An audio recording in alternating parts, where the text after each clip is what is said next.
Саламатсыңдар ма балалар? Бізде қазақ тілі сабағы 3-ші сыныптың 72-ші сабақ. Тақырыбы негізгі және туынды зат есім. 24-ші тапсырма. Мәтіндерді оқып, олардың қайсысы көркем мәтін, қайсысы ғылыми танымдық мәтін екенін анықта. Білесің бе бұл істі, зергерлікке кім дайын? Балқытып ап күмісті, сапырады су дайын.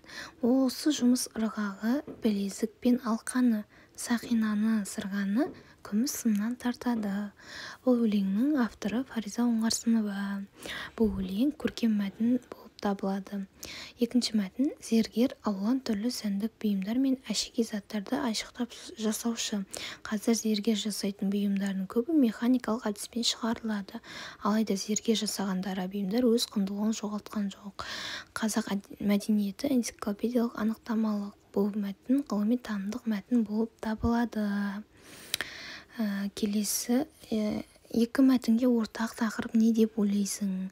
Екі мәтінге ортақ зергерлік өнер жайында деп ойлаймын. Екі мәтінге ортақ бір ат қоюға бола ма? Болса, сен қандай ат қояр едің? Зергерлік өнер деп қояр едім.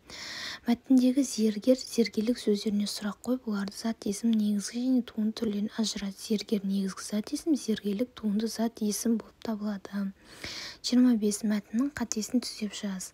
Алтын мен күмістен әшекей бұйымдар жасайтын зергерлер деп қойған екен. Бұл жерде қатесі, бұл жерде зергерлер болады. Ел ішінде аса құрметті болған олар әйелдерге арналған сырға, жерде де сақина деп қойған екен. Сақина болады. Білезік, белдік, жүзік, ал ерлерге арнап кісе, шақша, балдақ жасаған. Зат есімдер тауып, олардың қайсысы негізгі, қайсысы туынды екенін айт. Негізгі зат есім бұйымдар: сырға, сақина, білезік. Туынды зат есім белдік, жүзік, шақша, балдақ болып табылады.